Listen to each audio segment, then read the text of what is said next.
সহিহ বুখারীর ১৮৫ নম্বর হাদিস।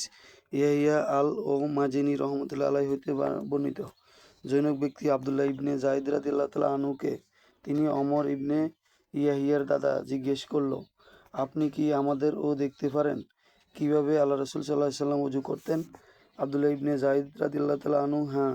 অতঃপর তিনি পানি আনাইলেন, তার হাতের উপর পানি ঢেলে দুইবার এবং দুইবার হাত ধৌত করলেন, তা কুলি করলেন এবং তিনবার নাকে পানি দিলেন এবং ঝাড়লেন। অতঃপর চেহারা তিনবার ধুইলেন, অতঃপর দুই হাতের কনুই পর্যন্ত ধুইলেন এবং তার দুই হাত দিয়ে মাথা মাসে করলেন, অর্থাৎ দুইটি হাত সামনে এবং দুইটি হাত পিছনে পর্যন্ত, মাথার সমক্ষ ভাগ ও শুরু উভয় হাত পিছনের চুলের শেষ পর্যন্ত নিলেন। তারপর আবার সেখান হইতে শুরু করছিলেন সেখানে ফিরিয়ে আনলেন এবং তার দুই পা ধুইলেন। হাদিসটি সহিহ বুখারীতে ১৮৮, ১৯১, ১৯২, ১৯৭তে রয়েছে। সহিহ মুসলিমে ২য় খণ্ডে ৭ নম্বর রয়েছে। হাদিস নাম্বার ১৮৮ সহিহ বুখারী।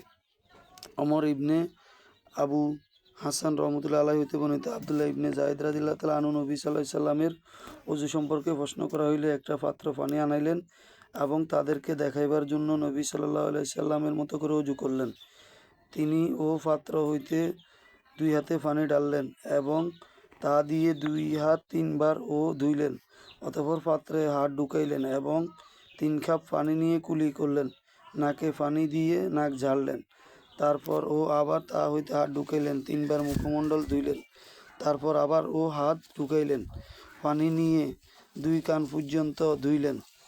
তার আবার হাত ঢুকাইলেন, উভয় হাত দিয়ে সামনে ও পিছনে একবার মাথা মাসে করলেন। তারপর 2 পায়ের টাকনু পর্যন্ত ধুইলেন। হাদিসটি সহিহ বুখারীতে ১৮৫তে রয়েছে এবং ৮৬তে রয়েছে।